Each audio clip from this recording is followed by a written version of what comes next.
أعوذ بالله من الشيطان الرجيم. بسم الله الرحمن الرحيم. السلام عليكم ورحمة الله وبركاته.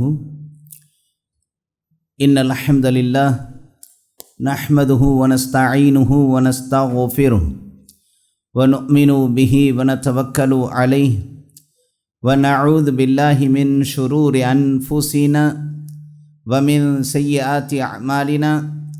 من يهده الله فلا مضل له ومن يضلله فلا هادي له. وأشهد أن لا إله إلا الله وأشهد أن محمدا عبده ورسوله. اللهم صل على محمد وعلى آل محمد كما صليت على إبراهيم وعلى آل إبراهيم إنك حميد مجيد. اللهم بارك على محمد وعلى آل محمد كما باركت على إبراهيم وعلى آل إبراهيم إنك حميد مجيد. أعوذ بالله من الشيطان الرجيم. بسم الله الرحمن الرحيم. يا أيها الذين آمنوا اتقوا الله حق تقاته ولا تموتن إلا وأنتم مسلمون. وقال تعالى: يا أيها الناس اتقوا ربكم الذي خلقكم من نفس واحدة وخلق منها زوجها وبث منهما رجالا كثيرا ونساء واتقوا الله الذي تساءلون به والأرحام إن الله كان عليكم رقيبا.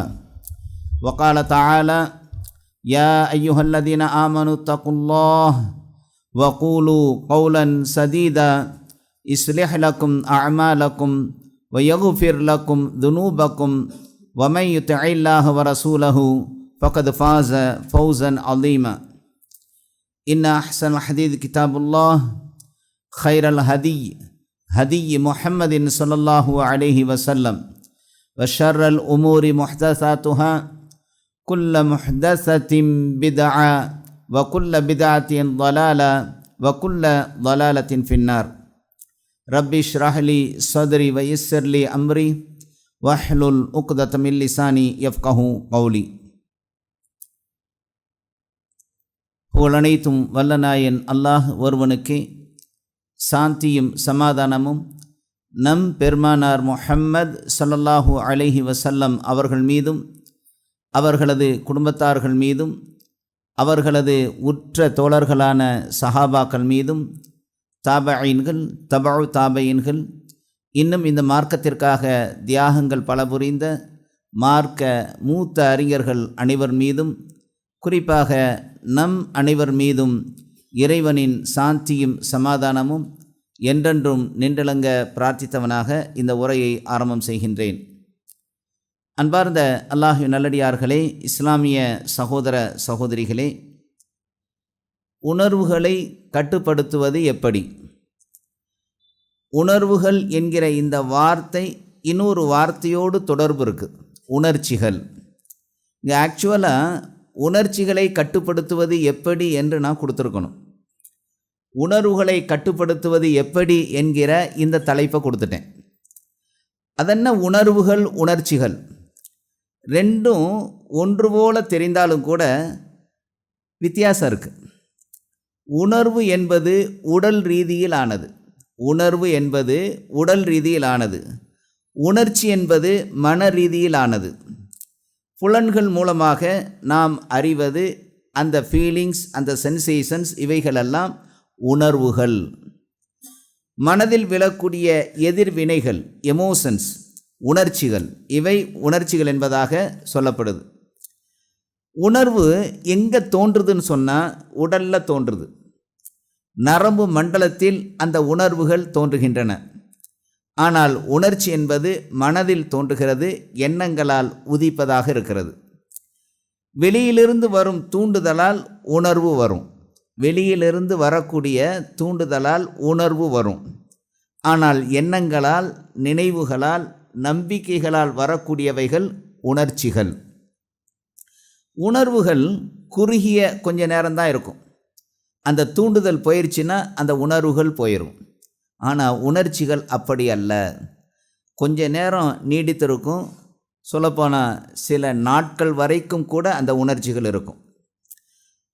உதாரணத்திற்கு வலிக்கிறது, குளிர், பசி, அரிப்பு, தாகம், மென்மை இவையெல்லாம் உணர்வுகளுக்கு உதாரணங்கள். கோபம், மகிழ்ச்சி, பொறாமை, அன்பு, பயம், சோகம் இவையெல்லாம் உணர்ச்சிகளுக்கு உதாரணம். இப்போ ஒரு சின்ன ஒரு உதாரணத்தை வச்சு உணர்வையும் உணர்ச்சியையும் நான் வேறுபடுத்தி காட்ட போகிறேன். காலில் முள் குத்துது, காலில் என்ன செய்யுது, ஒரு முள் குத்துது. அந்த உணர்வு என்ன செய்யும்னு சொன்னால், ஆ என்கிற ஒரு சப்தத்தை கத்தும் அளவிற்கு ஒரு கூர்மையான வழியாக இருக்கும். அது உணர்வு. இது நரம்பு மூலமாக நம்முடைய உடலிலிருந்து வரக்கூடிய ஒரு உணர்வு. ஆனால் அதே நேரத்தில் யார் இங்கே வந்து முள்ளை போட்டது அப்படின்னு சொல்லி வரக்கூடிய கோபம் இருக்கிறதல்லவா, இது உணர்ச்சி. ஐயோ ரத்தம் வருதே என்கிற பயம் உணர்ச்சி. இது மனதிலிருந்து வருவது. அந்த வலிக்கு மனது கொடுக்கக்கூடிய ரியாக்ஷன் இருக்கு இல்லையா, அதுதான் உணர்ச்சி. அந்த வலி என்பது உணர்வு, அதற்கு மனம் கொடுக்கக்கூடிய ரியாக்ஷன் தான் உணர்ச்சி. சுருக்கமாக உணர்வுன்னு சொன்னால் தகவல், உணர்ச்சி என்பது அந்த தகவலுக்கான ரியாக்ஷன். உணர்வுகள் இல்லாமல் கூட உணர்ச்சிகள் வரும், உணர்வுகள் இல்லாமல் கூட உணர்ச்சி வரும். அதாவது பழைய இழப்பை எண்ணி, நம் வீட்டில் யாராவது இறந்துருப்பாங்க, நம் வீட்டில் ஏதாவது ஒன்று நடந்திருக்கும், அதை நினச்சி அப்படியே என்ன செய்வோம், கவலையோடு இருப்போம். அந்த நிகழ்ச்சி அப்போ நடக்கிறதல்ல, அந்த உணர்வாக அங்கே இல்லை. ஆனால் உணர்ச்சிகள் நமக்கு வருது. அதை நினைக்கிற போது, அந்த எண்ணங்கள் வர்ற போது நமக்கு என்ன செய்யுது, சோகம் வருது, கவலை வருது. கற்பனையாக எதையாவது ஒன்றை நாம் நினச்சிருப்போம், அதன் மூலமாக சந்தோஷம், என்றைக்கோ நடந்த ஒரு விவகாரத்தை நினச்சி பார்ப்போம், அப்படியே சந்தோஷப்படுவோம். இதெல்லாம் உணர்ச்சி. அதனால் அன்பார்ந்த சகோதரர்களே, இந்த உணர்வு என்பதை விட உணர்ச்சி என்கிற இந்த விஷயத்தை சொன்னால் தான் சரியாக இருக்கும். அதனால் இந்த உணர்ச்சியை எப்படி கட்டுப்படுத்துவது என்கிற சில தகவல்களை உங்களுக்கு நான் சொல்ல இருக்கிறேன்.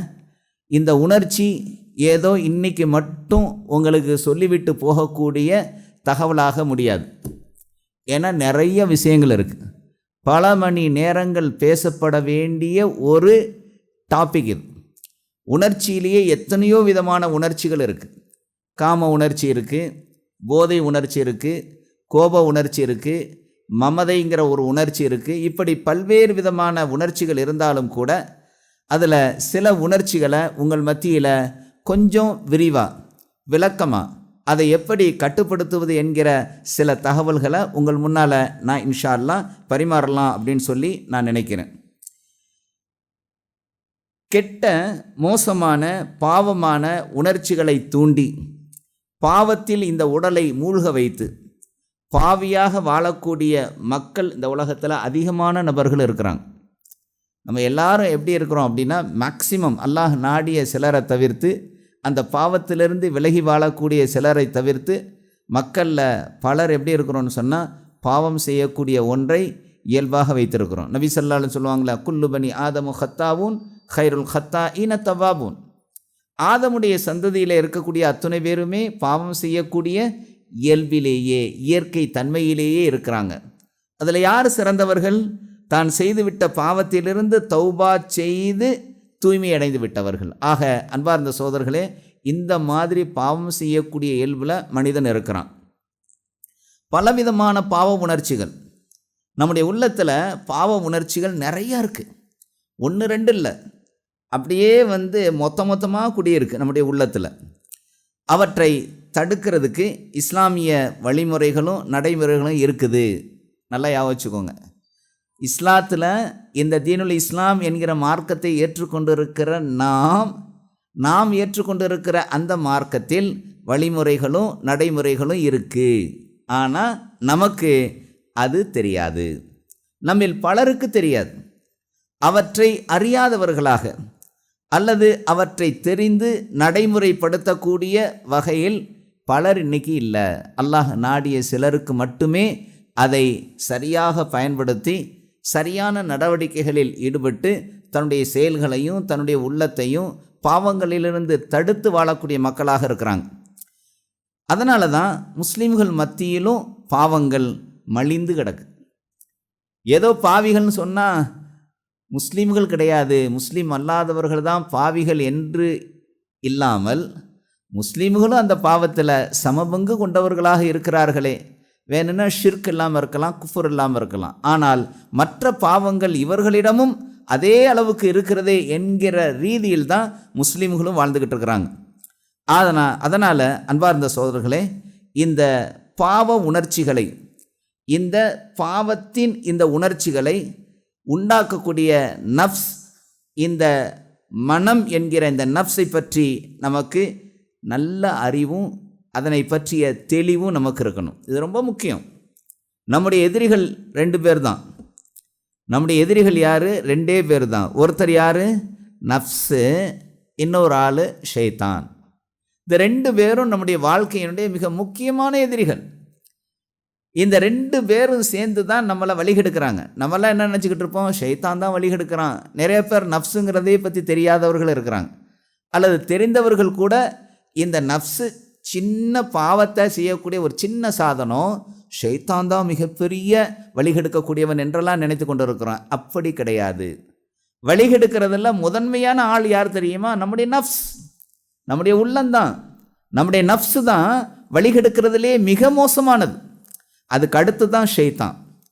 நாமெல்லாம் பார்க்குறோம், ரமலானுடைய காலத்தில் என்ன செய்கிறான் அல்லாஹ்? கெட்ட ஷைத்தான்கள் ஜின்களுடைய கைகளில் விலங்குகள் மாட்டப்பட்டு அவைகள் பாவங்களை தூண்டுவதிலிருந்து தடுக்கப்படுகின்றன. ரமலானில் பாவம் செய்யாத மனிதன் இருக்கிறானா? பாவமே செய்யலை அப்படிங்கிறத நம்ம பார்க்குறோமானா இல்லை.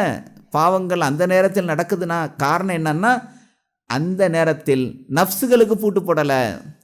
அந்த நஃப்ஸுகள் அதிகமாக என்ன செய்யுது? பாவங்களை செய்யக்கூடிய நிலையில் இருக்குது. அதனால் நம்முடைய மறுமை வாழ்க்கையை சீரழிக்கக்கூடிய சாதனமாக இந்த மனம் நம்மளை ஆட்டி படைச்சிக்கிட்டு இருக்கு. இன்றைக்கி நிறைய பேரை நான் கேட்டிருக்கிறேன், எல்லாருக்கும் காரணம் என்ன? இந்த நஃப்ஸு. அப்பா, ஏன்னா உடலில் இவ்வளோதான் ஷேப், இவ்வளோதான் நம்முடைய பாடி, தலையிலேருந்து கால் வரைக்கும் அவ்வளோதான். அது செய்யக்கூடிய அந்த உணர்வுகள்லாம் ரொம்ப கம்மி. ஆனால் இந்த நஃப்ஸுக்கு எல்லையே இல்லை. இங்கே தான் இருக்கும் நம்மளோட நஃப்ஸு. கொஞ்ச நேரம் அப்படியே திங்க் பண்ணிக்கிட்டு இருக்கிறதே பெங்களூருக்கு போகும், அப்படியே சவுதிக்கு போகும், அப்படியே அமெரிக்காவுக்கு போகும், ட்ரம்ப்பு கூட கைகுலுக்கிட்டுலாம் வருவோம். இப்படியெல்லாம் நம்முடைய உள்ளம் அப்படியே ட்ராவல் பண்ணும். எல்லை இல்லாத, எல்லையை கடந்த ஒரு நிலையில் இந்த நஃப்ஸ் இருக்குது. மன இச்சைக்கு கட்டுப்பட்ட மனிதன் இருக்கிறான் அல்லவா? இது என்னுடைய வார்த்தை இல்லை, நான் சொல்லக்கூடியதெல்லாம் மன இச்சைக்கு கட்டுப்பட்டவனின் தன்மைகள் என்ன என்பதை ஹதீஸிலிருந்து எடுத்திருக்கிறேன். மன இச்சைக்கு கட்டுப்பட்டவன் தௌபா செய்ய மாட்டான், பாவ மன்னிப்பு தேட மாட்டான். ஏன்னா மன இச்சைக்கு கட்டுப்பட்டு அது சொல்கிற அந்த வேலையெல்லாம் செஞ்சுக்கிட்டு வரக்கூடியவன் தௌபா செய்ய மாட்டான். தௌபா செய்கிற எண்ணம் வராது. பெருமையில் இருப்பான், ஆணவத்தில் அகம்பாவத்தில் இருப்பான், குழப்பத்தை உண்டாக்கக்கூடியவனாக இருப்பான், பொறாமை அதிகம் கொள்ளக்கூடியவனாக இருப்பான், அல்லாஹ்வுக்கு கட்டுப்பட்டு நடக்க மாட்டான். மன இச்சை கட்டுப்படுறவன் எப்படி அல்லாஹ்வுக்கு கட்டுப்படுவான்? குற்ற உணர்ச்சி அவனுக்கு இருக்காது. எந்த உணர்வுக்கும் அவன் ஆட்பட மாட்டான். கருணை, இரக்கம் அப்படிங்கிற அந்த தன்மையெல்லாம் அவனிடத்துல குறையும். எவனுக்கு மன இச்சை அதிகமாயிருச்சோ அவனிடத்துல கருணை, இரக்கம், பணிவு, அன்பு, பாசம், நேசம் இப்படிப்பட்ட இந்த அழகிய நற்குணங்கள் குறையா இருக்கும், இல்லைன்னா இல்லாமல் கூட இருக்கும். உலக ஆசையில் மூழ்கி கிடப்பான். இந்த உலகம்தான் எது என்ன? இந்த பாவத்தை செய்யாத எந்த மனிதன் இருக்கிறான்? விபச்சாரமா? யார் செய்யலை. இந்த குற்றமா? யார் செய்யலை. எல்லாம் தான் செய்கிறான். இதில் நான் என்ன இருக்குன்னா அதிலே ஃபோக்கஸ் பண்ணி நிற்பான். இப்படிப்பட்ட நிலையில் மன இச்சைக்கு கட்டுப்பட்டவன் ஆகிவிடுகிறான். அன்பார்ந்த சகோதரர்களே, தான் கெட்டு போகிறது மாத்திரம் கிடையாது, அவன் கெட்டு சீரழிந்து போனால் கூட பரவாயில்ல, அவனும் கெட்டு போய் மற்றவர்களையும் வழிகெடுக்கக்கூடியவனாக இந்த மனிதன் இருக்கிறான். அதான் மிக மோசமானது. யார் மன இச்சைக்கு கட்டுப்பட்டானோ அவன் தானும் கட்டு மற்றவர்களையும் வழிகெடுக்கக்கூடியவனாக இருக்கிறான். அதனால தான் நபி ஸல்லல்லாஹு அலைஹி வஸல்லம் ஹந்தக் யுத்தத்தை முடித்து விட்டு வந்து மஸ்ஜித் நபவியில் உட்கார்ந்த உடனேயே சொன்ன வார்த்தை என்ன தெரியுமா? 29 நாட்கள் கடுமையான குளிர், கடுமையான காற்று வீசக்கூடிய அந்த ஹந்தக் யுத்தம், பயங்கரமான கஷ்டத்தோடு ஹந்தக் அந்த அகழியெல்லாம் தோண்டி அதை வைத்து போரிட்டு 29 நாட்கள் கஷ்டத்தை முடித்து அல்லாஹ் வெற்றியை கொடுத்த பிறகு மஸ்ஜித் நபவியில் வந்து உட்கார்ந்த பிறகு நபி ஸல்லல்லாஹு அலைஹி வஸல்லம் சொல்கிறாங்க, என்னுடைய தோழர்களே, நம்ம ஒரு சின்ன யுத்தத்தை முடிச்சுட்டு வந்திருக்கிறோம். எவ்வளவு? 29 நாட்கள் கஷ்டப்பட்டு நடத்தி முடித்த அந்த யுத்தத்தை நபி ஸல்லல்லாஹு அலைஹி வஸல்லம் என்ன சொல்கிறாங்க? ஒரு சின்ன யுத்தத்தை முடிச்சுட்டு வந்திருக்கிறோம். பெரிய யுத்தத்திற்கு நீங்கள் தயாராகுங்க, நீங்கள் பெரிய ஜிஹாதுக்கு நீங்கள் தயாராகுங்கிறாங்க. தோழர்களுக்கெல்லாம் ஆச்சரியம், என்ன நம்ம இவ்வளோ கஷ்டப்பட்டுட்டு வந்தோம், நபி ஸல்லல்லாஹு அலைஹி வஸல்லம் சின்ன யுத்தம்னு சொல்கிறாங்களேன்னு சொல்லி யாரை சொல்ல, அது என்ன பெரிய யுத்தம், அதுதான் உங்களுடைய நஃப்ஸோடு செய்யக்கூடிய ஜிஹாத் என்பதாக நபி ஸல்லல்லாஹு அலைஹி வஸல்லம் சொல்கிறாங்க. அதனால் இந்த நஃப்ஸோடு நாம் போராடுறது என்பது மிகப்பெரிய ஜிஹாத், மிகப்பெரிய போராட்டம். அன்பார்ந்த சோதர்களே, நபி ஸல்லல்லாஹு அலைஹி வஸல்லம் சொல்கிறாங்க, அவுதா அதுவிக்க நஃப்ஸகல்லதி பைன ஜம்பைக். நபி ஸல்லல்லாஹு அலைஹி வஸல்லம் அவங்களுடைய வார்த்தை என்ன தெரியுமா? உன்னுடைய 2 விலா பகுதிகளுக்கு இடையில் இருக்கும் நஃப்ஸு தான் உனது மிகப்பெரிய எதிரி. நபி ஸல்லல்லாஹு அலைஹி வஸல்லம் சொல்கிறாங்க. இது நபி ஸல்லல்லாஹு அலைஹி வஸல்லம் அவங்களுடைய வார்த்தை. யார் உனக்கு மிகப்பெரிய எதிரி தெரியுமா? 2 விலா புறங்களுக்கு இடையில் இருக்கக்கூடிய உன்னுடைய நஃப்ஸ் இருக்குது இல்லையா, அந்த நஃப்ஸு தான் உனக்கு மிகப்பெரிய எதிரி என்பதாக நபி ஸல்லல்லாஹு அலைஹி வஸல்லம் சொல்கிறாங்க. நுஅமான் பின் பஷீர் ரலியல்லாஹு அன்ஹு அவங்க அறிவிக்கிறாங்க, நபி ஸல்லல்லாஹு அலைஹி வஸல்லம் அவங்க சொல்கிறாங்க, அலா வ இன்ன ஃபில் ஜஸதி முல்கத்தன் இதா ஸலஹத் ஸலஹல் ஜஸது குல்லு வ இதா ஃபஸதத் ஃபஸதல் ஜஸது குல்லு அலா வஹியல் கல்ப் என்பதாக நபி ஸல்லல்லாஹு அலைஹி சொல்கிறாங்க. அல்லாஹு அக்பர். மக்களே அறிந்து கொள்ளுங்கள், மக்களே அறிந்து கொள்ளுங்கள், நிச்சயமாக உங்கள் உடம்பிலே ஒரு சதை துண்டு இருக்கிறது. அது சீராகி விட்டால், நல்லதாக இருந்துருச்சுன்னா உங்களுடைய உடல் முழுவதும் சீராகிவிடும். அது நல்லா இருக்கும், உங்கள் உடலெல்லாம் நல்லா இருக்கும். அப்படின்னா உங்களுடைய செயல்களெல்லாம் நல்லா இருக்கும். உங்கள் உடல் நல்லா இருக்கும்னா உடலால் செய்யக்கூடிய எல்லா செயலும் நன்மையாக இருக்கும். அது கெட்டுவிட்டால் உங்களுடைய உடம்பு முழுவதும் சீர்கெட்டு விடும்.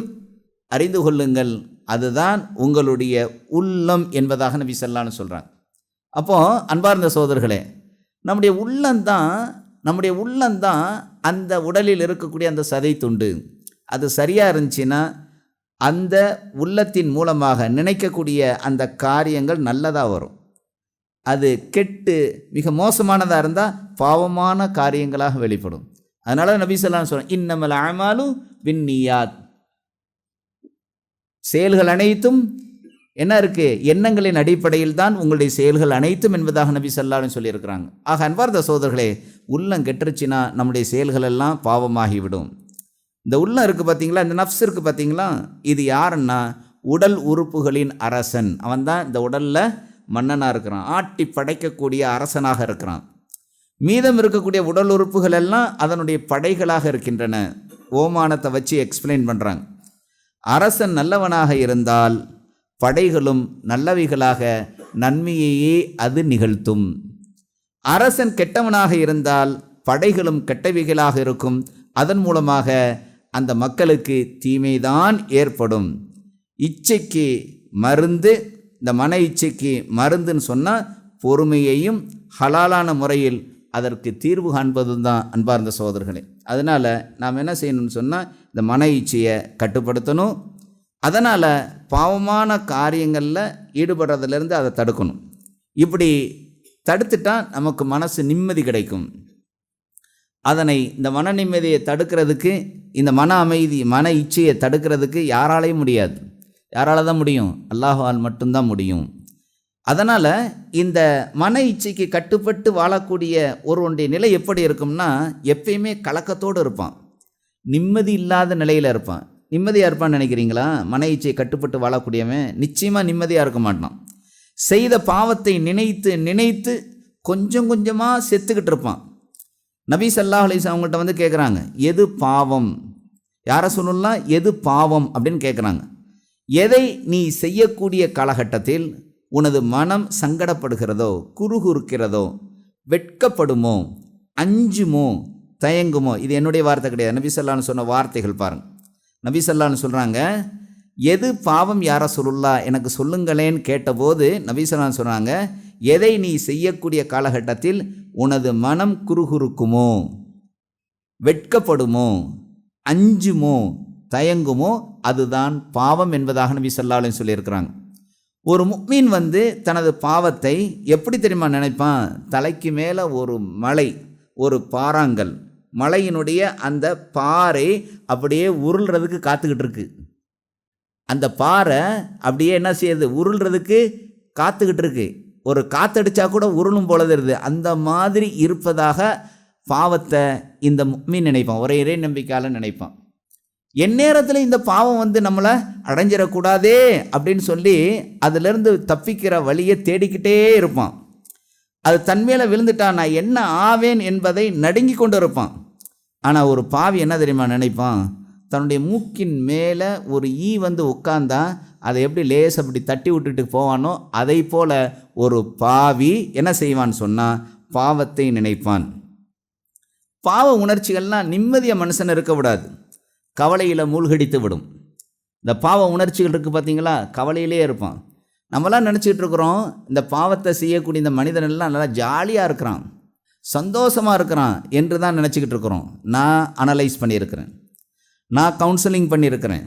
நிறைய மனிதர்களை, நிறைய வாலிப வயதில் இருக்கக்கூடிய அந்த வாலிபர்களை, அந்த மாணவர்களை, கல்லூரி மாணவர்களை எல்லாம் நான் கவுன்சிலிங் பண்ணியிருக்கிறேன்.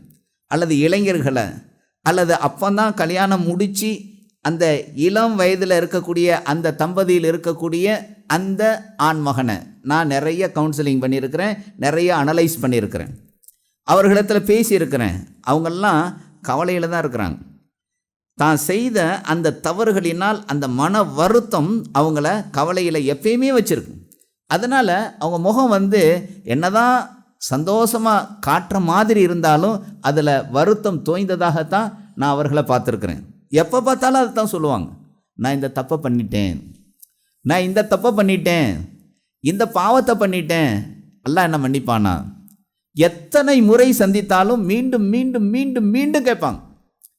எனக்கு இன்னும் மனசு என்ன செய்யலை, சமாதானம் அடையலை. இந்த பாவத்தை நான் செஞ்சிட்டேனே, இப்படி நான் கெடுத்துட்டேனே, இப்படி நான் செய்துட்டேனே, இப்படி நான் வாழ்ந்துக்கிட்டே இருக்கிறேனே, எனக்கு இதிலிருந்து விடியலே கிடையாதா என்று அழக்கூடியவர்கள், கண்ணீர் விட்டு கதறி அழுத மாணவர்கள், இளைஞர்கள் ஏராளம் ஏராளம் அன்பார்ந்த சகோதரர்கள். அதனால் கவலையில் அவர்களை மூழ்கடித்துரும். தப்பை செய்வான், செஞ்சு முடித்த உடனே நபி ஸல்லல்லாஹு அலைஹி வஸல்லம் அதனால தான் சொல்கிறாங்க, என்ன சொல்கிறாங்க தெரியுமா?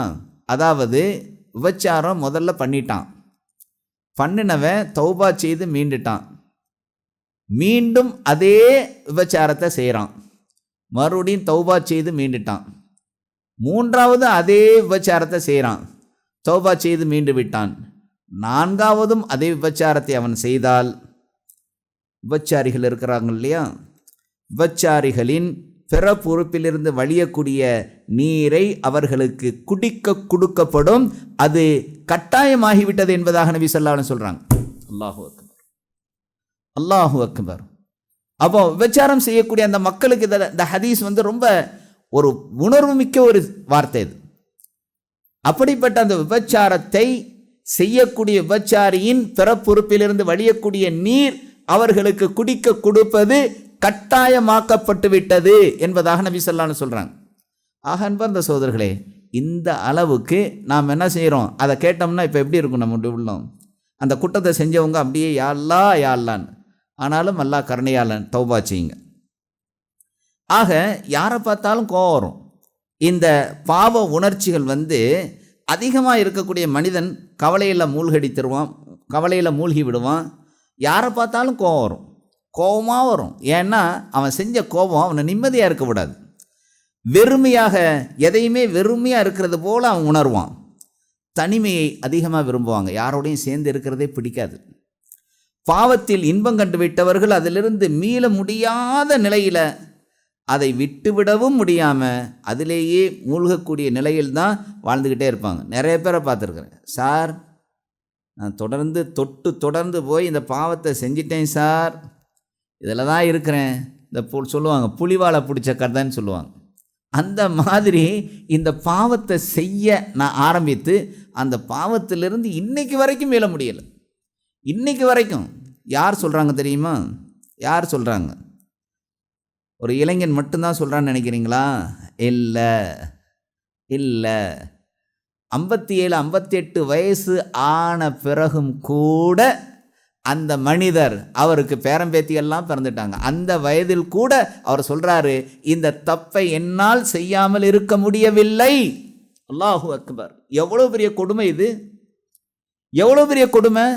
இந்த வயதுக்கு வந்த பிறகும் கூட, ஒரு பேரம்பேத்தியெல்லாம் எடுத்த பிறகும் கூட என்னால் இந்த பாவத்தை செய்யாமல் இருக்க முடியலை, எப்படியாவது அந்த தப்பை செஞ்சிடறேன் அப்படின்னா இந்த பாவம் எந்த அளவுக்கு விட முடியாத வகையில் அவரை கட்டுப்படுத்தி வைத்திருக்குங்கிறத எல்லாரும் உணர கடமைப்பட்டிருக்கிறோம். ஆக அன்பார்ந்த சகோதரர்களே, பாவ உணர்ச்சிகள் ஏராளமான பாவ உணர்ச்சிகள் இருக்குது. நான் ஏற்கனவே சொன்னேன், காம உணர்ச்சிகளில் நிறையா இருக்குது. காம உணர்ச்சிகள்னு சொல்லி ஜென்ரலாக ஒன்றெல்லாம் சொல்ல முடியாது, ஏகப்பட்டது இருக்குது. அதே மாதிரி போதை உணர்ச்சிகள், அதுலேயும் ஏகப்பட்ட வகையான போதை உணர்ச்சிகள் இருக்குது. எத்தனை வகையான போதை உணர்ச்சிகள் தெரியுமா? இன்றைக்கி போதையில் மாட்டிக்கிட்டேன். ஏன்னா அந்த டிப்ளமோவை நான் படித்ததுனால தான் அதை கரெக்ட் பண்ணணும் அப்படின்னு சொல்லி நான் போனேன். How to handle drug addicted people, how to correct drug addicted people, how to handle the adolescent பீப்புள்னு சொல்லி 2 டிப்ளமோவை படித்தேன். எதுக்கு படித்தேன்னா, என்னை சுற்றி இருக்கக்கூடிய இளைஞர்களுக்கு அந்த தியரிட்டிக்கலாக ஏதாவது விஷயங்கள் கிடைத்தால் அதை நாம் சரி பண்ணலான்னு சொல்லி. அதே மாதிரி தான் ஆன்லைனில் இந்த கொரோனா COVID-19 காலத்தில் ஒரு MSc இஸ்லாமிக் சைக்காலஜி படித்தேன். வெறும் சைக்காலஜி படிக்கலை, இஸ்லாமிக் சைக்காலஜின்னு படித்தேன். அந்த இஸ்லாமிக் சைக்காலஜி படித்தது எதுக்கு தெரியுமா?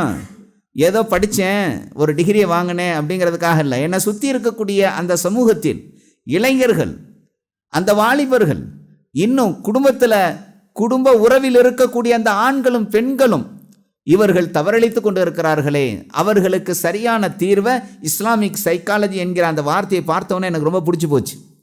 அதில் போட்டிருந்தது குர்ஆன் சுன்னா அடிப்படையில். ஆக தியரிட்டிக்கலாகவும் குர்ஆன் சுன்னா அடிப்படையில் தான் போனேன். மோர் தென் 500 கேஸ் ஸ்டடீஸ் மட்டும் நான் பார்த்தேன். எத்தனை வகையான குற்றங்கள் தெரியுமா, பாவங்கள் தெரியுமா, விதவிதமான பாவங்கள். சரி, அதில் தான் படித்தேன்னு சொன்னால், இங்கே இந்த நான் சென்னையில் கவுன்சிலிங் பண்ணக்கூடிய அந்த மக்கள் மத்தியில் எத்தனை பாவங்கள் தெரியுமா? விதவிதமான பாவங்கள், வித்தியாசமான, திங்க் பண்ணி கூட பார்க்க முடியாது அப்படிப்பட்ட பாவங்களில் ஆழ்ந்திருக்கக்கூடிய மக்களை, குடும்பங்களை, இளைஞர்களை, மாணவர்களை பார்க்கக்கூடிய கட்டத்தில் கண்ணீர் வடிக்கணும். இங்கே வரைக்கும் இருக்குது, தொண்டைக்குழி வரைக்கும் இருக்குது அமானிதங்கள். அவர்களிடத்தில் கேட்ட அந்த செய்திகள் எல்லாம் என்ன வெளியில் பேச முடியாது, அமானிதங்கள். அப்படிப்பட்ட நிலையில் இன்றைக்கு இந்த உலகத்தில் முஸ்லீம்கள் இருக்கிறாங்க, அதிகமாக முஸ்லீம்கள் இருக்கிறாங்க. அல்லாஹு தாலா இவர்களை மன்னிக்கணும், அல்லாஹு தாலா இவர்களுக்கு நேர்வழி காட்டணும். ஆனால் இந்த பாவத்திலிருந்து வெளியேறக்கூடிய வழிமுறைகளை இஸ்லாம் காட்டியிருக்கு. அதைத்தான் நான் உங்களுக்கு இன்ஷா அல்லாஹ் கொஞ்சம் தொடர்ந்து உங்களுக்கு நான் சொல்ல ஆசைப்படுகிறேன். ஒவ்வொரு பாவ உணர்ச்சியிலிருந்தும் எப்படி நாம் நம்மை மீட்டுக்கொள்வது, இளைஞர்களாக இருக்கக்கூடியவர்கள், அதே மாதிரி குடும்ப உறவில் இருக்கக்கூடியவர்கள், அவர்கள் செய்யக்கூடிய அந்த தவறுகள், இவற்றிலிருந்தெல்லாம் அவர்களை எப்படி பாதுகாப்பது என்கிற அந்த இஸ்லாமிய அந்த வாழ்வியல் நடைமுறைகளை அந்த கட்டுப்படுத்தக்கூடிய, நாம் பாதுகாக்கக்கூடிய வழிமுறைகள் என்று சொன்னாலும் சரி, அதனை கடந்து செல்லக்கூடிய வழிமுறைகள் என்று எடுத்துக்கொண்டாலும் சரி, அல்லது அதிலிருந்து நம்மை எப்படி கட்டுப்படுத்துவது என்ற ஒரு வகையில் எடுத்துக்கொண்டாலும் சரி, இவற்றிலிருந்து இன்ஷா அல்லாஹ் நாம் மீளக்கூடிய மக்களாக ஆகணும். அந்த மாதிரி நாம் ஆனால் மட்டும்தான் நமக்கு இன்ஷா அல்லாஹ் விடிவு காலம் கிடைக்கும். அல்லாஹ்விடத்திலே நாம் மிகச்சிறந்த உயர்வான கூலிகளை கிடைக்கப்பெற்று தலைமையாளர்களோடு இருப்போம். தலைமையாளர்கள்னா யார்? நபிமார்கள், சுஹதாக்கள், சாலிஹீன்கள், முத்தகீன்கள், முஹ்லிசீன்கள், முஹ்சினீன்கள், மிக உயர்ந்த ஜன்னத்துல் ஃபிர்தௌஸிலே இருக்கக்கூடிய அந்த மக்களோடு நாம் ஆவோம். பாவத்தில் இருக்கோம், நாம் ஷிர்க் வைக்கலை, குஃபுர் வைக்கலை, அல்லாஹு தாலா நமக்கும் சொர்க்கம்னு சொல்லி அல்லாஹு தாலா என்ன செய்வான்? கொடுத்துருவான். கருணையில் கொடுப்பான். ஆனால் தலைமையாளர்களோடு இருக்க மாட்டோம். சொர்க்கத்தில் 100 அந்தஸ்து இருக்குது, 100 தரஜாஸ் இருக்குது, 100 தரஜாக்கள் இருக்குது. சொர்க்கத்தில் ஏதாவது ஒரு தரஜாவை கொடுத்து என்னுடைய அடியான் பாவத்தை செஞ்சிட்டான் போ, அவனை நான் மன்னிச்சிட்டேன், ஏன்னா அவனிடத்துல 0% நன்மை, ஆனால் ஷிர்க் இல்லை, போ நீ சொர்க்கத்துக்கு போ, நரகத்திலிருந்து அவனை தூக்கு அப்படின்னு சொல்லி தூக்கி அல்லாஹு தாலா சொர்க்கத்தில் அனுப்பிடுவான். ஆனால் நாம் எங்கே இருக்க மாட்டோம்? ஜன்னத்துல் ஃபிர்தௌஸில் இருக்க மாட்டோம், தலைமையாளர்களோடு இருக்க மாட்டோம். ஜன்னால சொர்க்கத்தில் ஏதோ ஒரு அந்தஸ்து 1லிருந்து அந்த 100க்கு கீழே இருக்கக்கூடிய அந்த அந்தஸ்துகளில் இருக்கக்கூடிய இந்த சொர்க்கத்தில் தான் நாம் இருப்போம். அன்பார்ந்த சகோதரர்களே, அல்லாஹ் எப்பொழுது நம்மை பொருந்தி கொள்வானோ நம்முடைய பாவங்கள் எல்லாம் மன்னிக்கப்படுமோ. நான் ஏற்கனவே உங்கள்கிட்ட சொல்லியிருப்பேன்,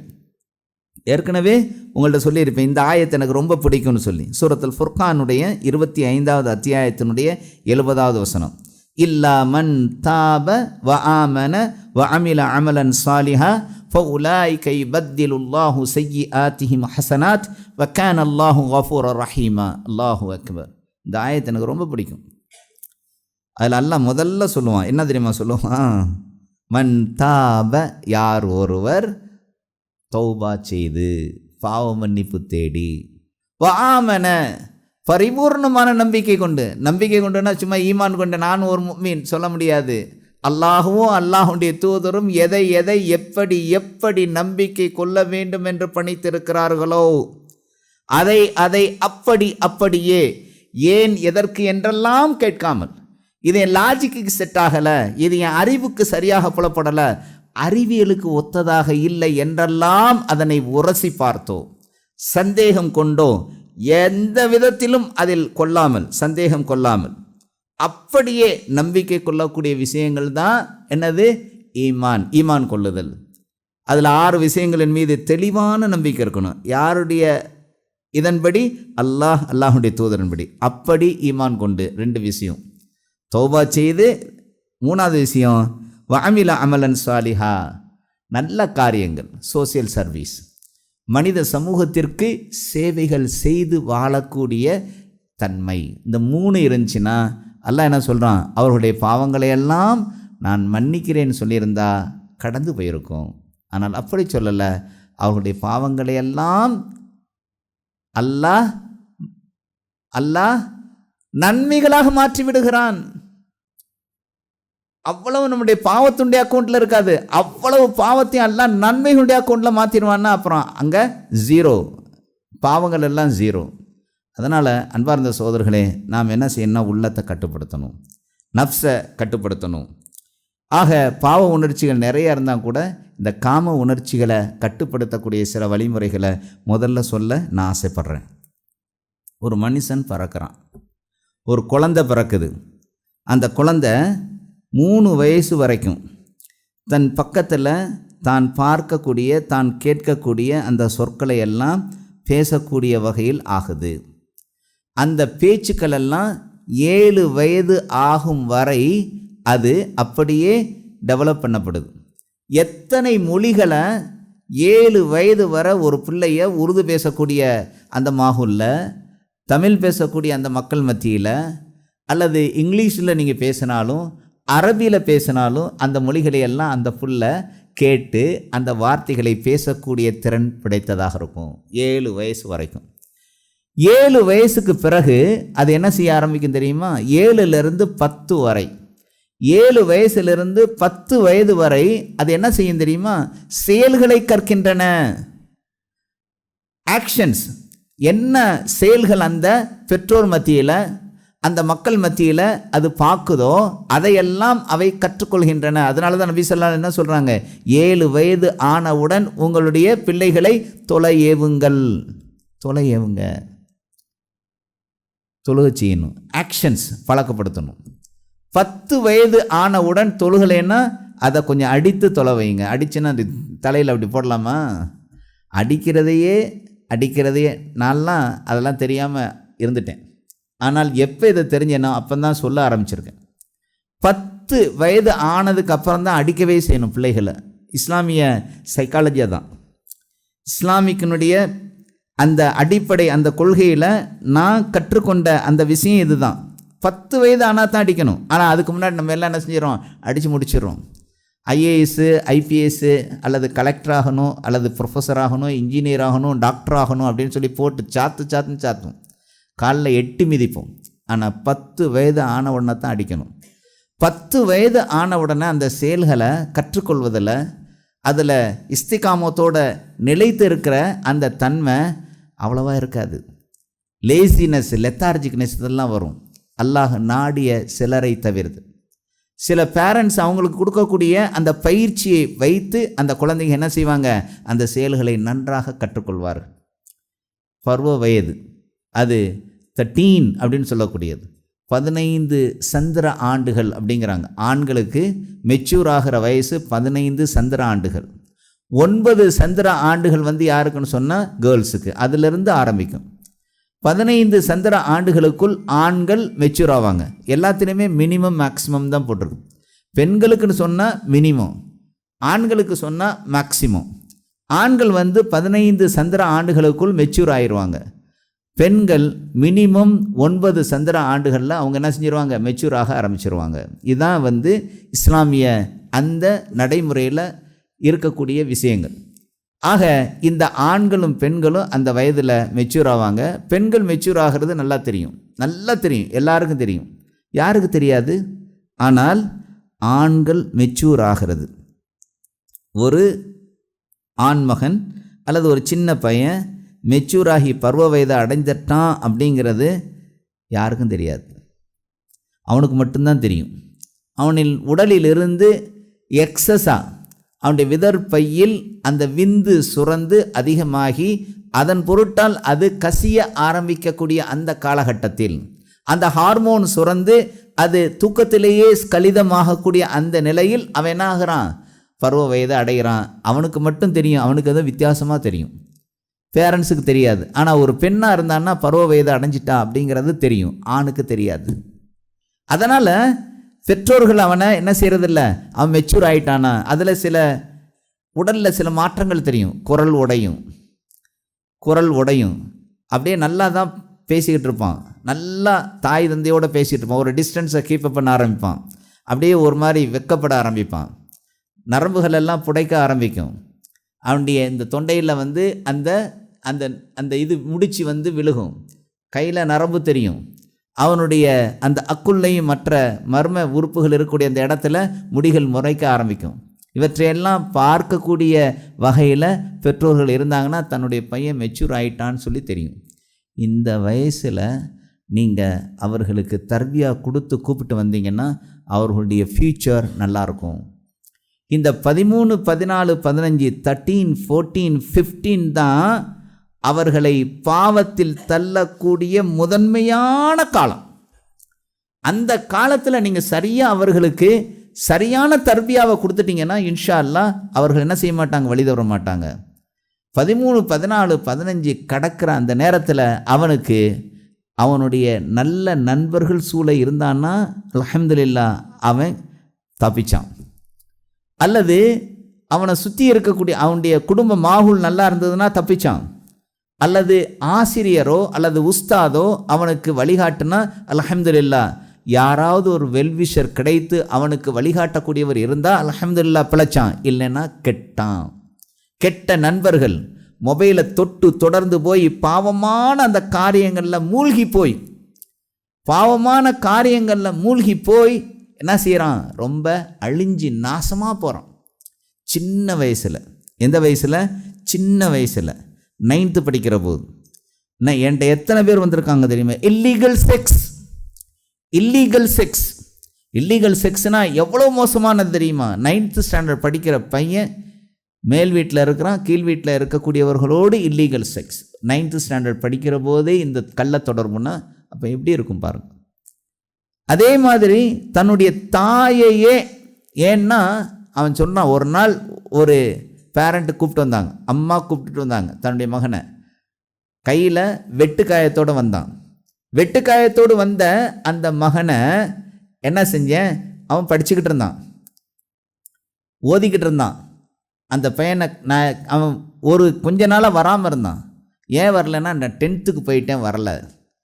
ஒரு 3 மாதத்தில் வெட்டுக்காயத்தோடு வரணும். அவங்க அம்மா கூப்பிட்டு வராங்க. என்னங்கன்னு கேட்டால், சின்ன வயசுலேயே அப்பா இறந்துட்டார். அம்மா அவங்களுடைய சொந்த தகப்பனார் வீட்டில் தன்னுடைய பிள்ளையோடு வாழ்ந்துக்கிட்டு இருக்காங்க. தாத்தா வீட்டில் மாமா வீட்டில் வளர்றான்.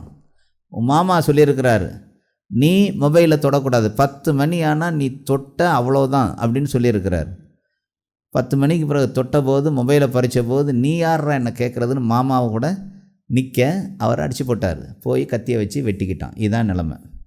கூப்பிட்டு வந்தாங்க, நீங்களும் போங்க உங்கள் மாமாவையும் என்கிட்ட அனுப்புங்கன்னு சொல்லிவிட்டு அவனை உட்காந்து பேசினேன். என்னடா உனக்கு அவ்வளோ திமிராடா, இவ்வளவு நாளாக உன்னை வளர்த்து அவங்கள்ட்ட நீ இப்படி நடந்துக்கிட்டேன்னு கேட்டபோது அவன் என்ன தெரியுமா சொன்னான், 3வது ஆள்லாம் என்னை எதுவும் கேட்கக்கூடாது. யார்? சின்ன வயசுலேருந்து வளர்த்து ஆளாக்கின தாய் மாமா கேட்கக்கூடாது. ஏன் கேட்கக்கூடாதுன்னு கேட்டேன். ஆமாம் சார், எனக்கு பிடிக்கலை, எனக்கு ரொம்ப கோவஞ்சி, உதப்பேன் ராஸ்கல், ஏன்டா இந்த மாதிரி பண்ண, எதுக்குடா இந்த மாதிரி செஞ்சேன்னு சொன்னால் அழுக ஆரம்பிச்சிட்டான். என்ன சொன்னான் தெரியுமா? அந்த பிஞ்சு உள்ளம் 10th ஸ்டாண்டர்டில் நுழைஞ்சி இன்னும் குவார்ட்டர்லி எக்ஸாம் கூட எழுதலை. சொல்கிறான், நான் ரொம்ப கெட்டு போயிட்டேன் சார். என்கிட்ட சொன்ன வார்த்தை இன்னும் அப்படியே காதில் அப்படியே ரீங்காரம் விட்டுக்கிட்டே இருக்கு. நான் கெட்டு போயிட்டேன் சார் அப்படின்னா. என்னடா கெட்டு போயிட்ட, எப்படா கெட்டு போயிட்ட? சொல்கிறான், என்னுடைய கிளாஸ்மேட்ஸ் எல்லாம் சில ஸ்டோரிஸ் அனுப்புவாங்க, அந்த ஸ்டோரிஸ் எல்லாமே ரொம்ப மோசமாக இருக்கும், செக்ஸுவல் ஸ்டோரிஸ். அந்த ஸ்டோரிஸில் ஒரு மோசமான ஒரு ரிலேஷன்ஷிப்பெல்லாம் அது இருக்கிற ஒரு செக்ஸுவல் ஸ்டோரிஸ் அதை அனுப்புவாங்க. அதை நான் பார்த்தேன். அதுக்கப்புறம் காட்சிகளையும் அனுப்புனாங்க, அதையும் பார்த்தேன். நான் கெட்டு போயிட்டேன் சார் சொல்லிவிட்டு ஏங்கி எழுதான். அப்படியே மூச்சு வாங்க முடியாமல் ஏங்கி அழுகிறான். நான் எந்த அளவுக்கு கெட்டு போயிட்டேன் தெரியுமா அப்படின்னு சொல்லிக்கிட்டே அழுகிறான். சொல்லிகிட்டே சொன்னான், என்னுடைய மதர், என்னுடைய அம்மா, அவங்களும் நானும் பக்கத்தில் தான் படுத்திருப்போம். என்னுடைய அம்மாவை பார்த்தால் எனக்கு காம உணர்வு வருகிறது சார், அந்த அளவுக்கு கெட்டு போயிட்டேன். அல்லாஹு அக்பர், நஊது பில்லாஹி மின் தாலிக். அல்லாஹ் நம்மளையெல்லாம் பாதுகாக்கணும். அந்த அளவுக்கு இந்த உலகத்தில் இந்த இதில், ஏன்னா அந்த செக்ஸுவல் ஸ்டோரிஸ் எல்லாம் அந்த மாதிரி.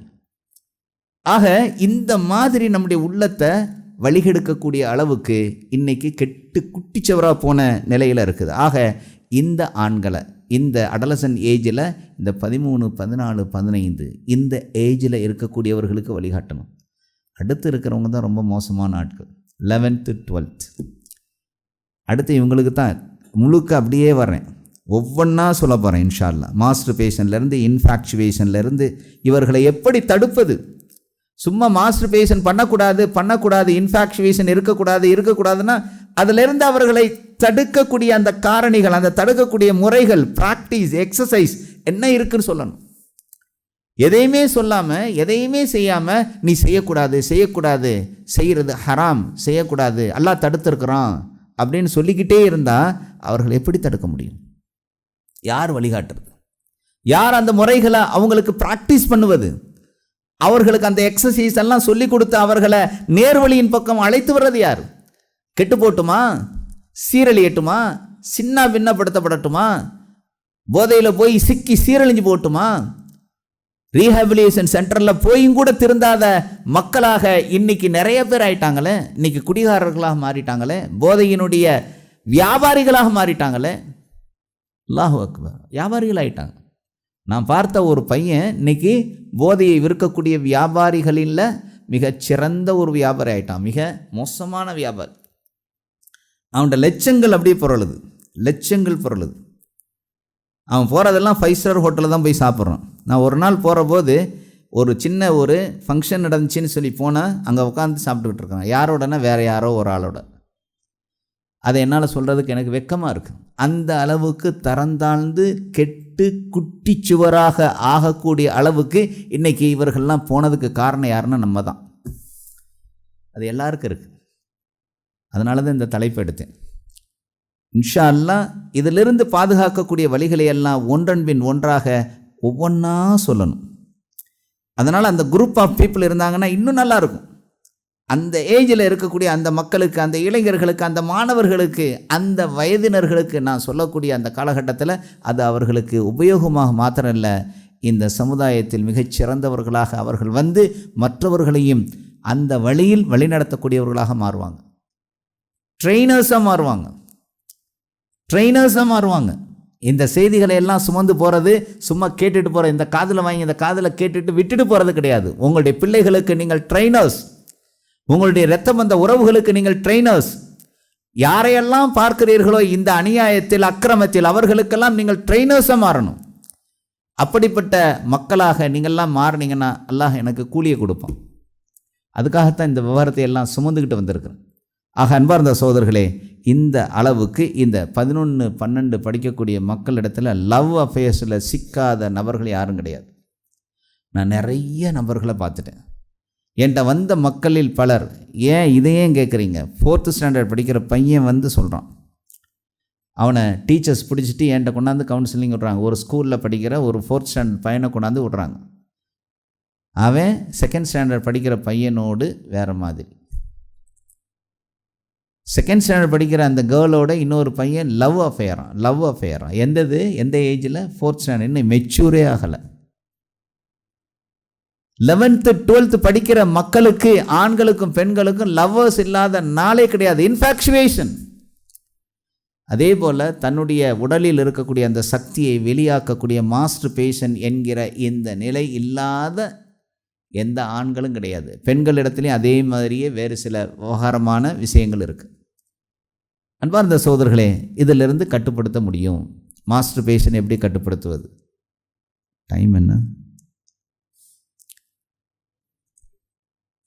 அன்பார்ந்த சகோதர சகோதரிகளை, முதல்ல நான் எடுக்கக்கூடிய விஷயம் என்னென்னா, இந்த விஷயத்தை சொல்லிவிட்டு நான் ஒவ்வொரு வாரத்தில் மாஸ்டர்பேஷனை கட்டுப்படுத்துவது எப்படி வேணும்னா இன்ஷா அல்லாஹ் அந்த வயதினர்களை கூப்பிட்டுட்டு வாங்க, உங்களுடைய நண்பர்களை கூப்பிட்டுட்டு வாங்க, இளைஞர்களை கூப்பிட்டு வாங்க. மாஸ்டர்பேஷனை கட்டுப்படுது. மாஸ்டர்பேஷன் ஒன்றே நீங்கள் என்ன நினைப்பீங்க, இது இளைஞர்களுக்கு மாத்திரம்தான் இருக்கிற ஒரு வியாதி அல்லது அந்த தன்மை, அந்த செயல் என்பதாக பார்க்காதீங்க. என்னிடத்தில் ஒரு சகோதரி தன்னுடைய கணவரை கூப்பிட்டுட்டு வந்துட்டு சொன்னாங்க, என் கணவர் என்னிடத்தில் நல்ல சந்தோஷமாக என்னை வைக்கலை. நான் அவர்கிட்ட கேட்டேன், ஏன் அப்படின்னு கேட்டேன். இல்லை, நான் உங்கள்கிட்ட தனியாக பேசணும், பேசுங்க அப்படின்னு சொல்லிவிட்டு அவங்க ஒய்ஃபை தனியாக போயிட்டு சொன்னால், இல்லை எனக்கு மாஸ்டர்பேஷன் ரொம்ப பிடிக்கும். எந்த வயசில்?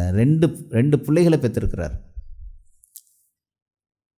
அல்லாஹு ஆலம், 2 பிள்ளைகளை பெற்றிருக்கிறார்.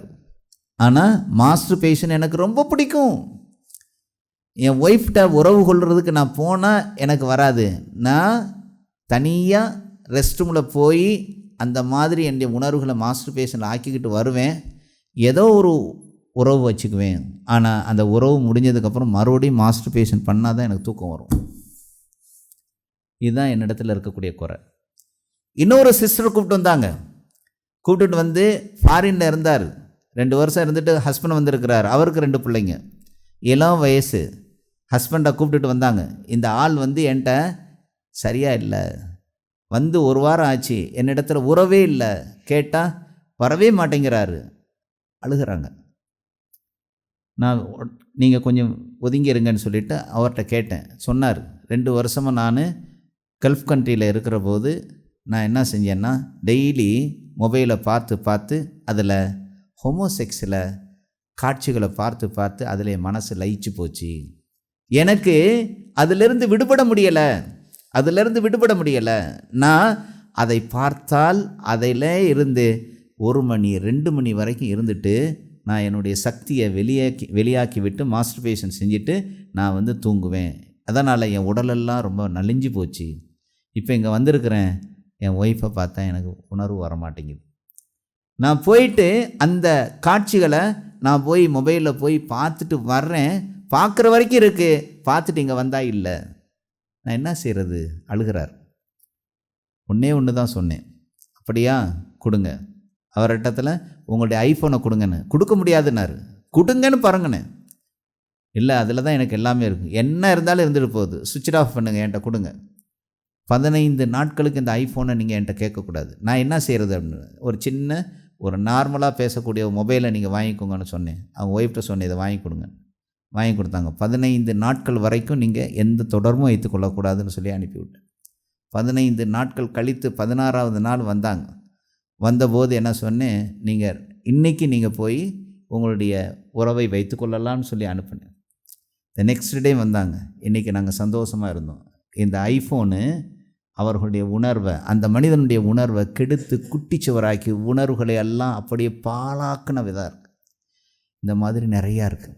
இந்த சாதனங்களை எல்லாம் எப்படி கட்டுப்படுத்துவது என்கிற மிகச்சிறந்த தகவல்களை இன்ஷா அல்லாஹ் வரக்கூடிய வாரத்திலிருந்து நான் சொல்கிறேன். முதலில் சொல்லக்கூடிய விஷயம் இந்த மாஸ்டர்பேஷன், அதுக்கடுத்து இன்ஃபாக்சுவேஷன் சொன்னால் கவர்ச்சி. இன்றைக்கெல்லாம் நம்ம என்ன நினச்சிக்கிட்டு இருக்கிறோம், கவர்ச்சின்னு சொன்னால் ஒரு ஆண் இன்னொரு பெண்ணை பார்த்தா கவர்ச்சின்னு. அப்படிலாம் இல்லை. இன்றைக்கி ரொம்ப மோசமாக இருக்குது. இந்த கவர்ச்சி என்பது தன்பாலின கவர்ச்சி, எதிர்பாலின கவர்ச்சின்னு சொல்லி 2 மாத்திரம் இல்லை, பைசெக்சுவல், ஹோமோசெக்சுவல், அதுக்கப்புறம் செக்சுவல், பைசெக்சுவல், அதுக்கப்புறம் இன்னும் என்ன இருக்குது தெரியுமா, இன்னும் க்யூன்னு சொல்லி இன்னொன்று இருக்குது. என்ன இருக்குது, டிரான்ஜெண்டர்ஸ், அவங்களோட செக்சுவல். அது மாத்திரம் கிடையாது, அனிமல்ஸ் கூட. ஒரு பையன் வந்து சொன்னான், காலேஜில் படிக்கிற பையன் சொன்னால், எங்கள் வீட்டில் கோழி பண்ணை இருக்குது, நான் எனக்கு உணர்வு வந்தால் நான் கோழியோடு தான் உறவு கொள்ளுவேன். அல்லாஹு அக்பர். எவ்வளோ மோசமான ஒரு தன்மை, எவ்வளவு இழிவான எண்ணங்கள்ல இன்றைக்கி மனிதர்கள் இருக்கிறாங்க. ஆகவே அன்பார்ந்த சகோதர சகோதரிகளை, இந்த உணர்வுகளிலிருந்து நம்முடைய மக்களை பாதுகாக்கணும்னு சொன்னால் சில வழிமுறைகளை இஸ்லாம் கற்றுத்தந்திருக்கு. அந்த வழிமுறைகள் எல்லாம் இதெல்லாம் இன்றைக்கி நான் எதுக்கு நான் சொன்னேன்னா, இந்த உணர்வுகளினால் நம்முடைய பிள்ளைகள், நம்முடைய இளைஞர்கள், நம்முடைய ஆண்களும் பெண்களும் ரொம்ப மோசமான நிலையில் இருக்காங்க. பெண்களுக்கு தனியாக சொல்லக்கூடிய பல விஷயங்கள் இருக்குது.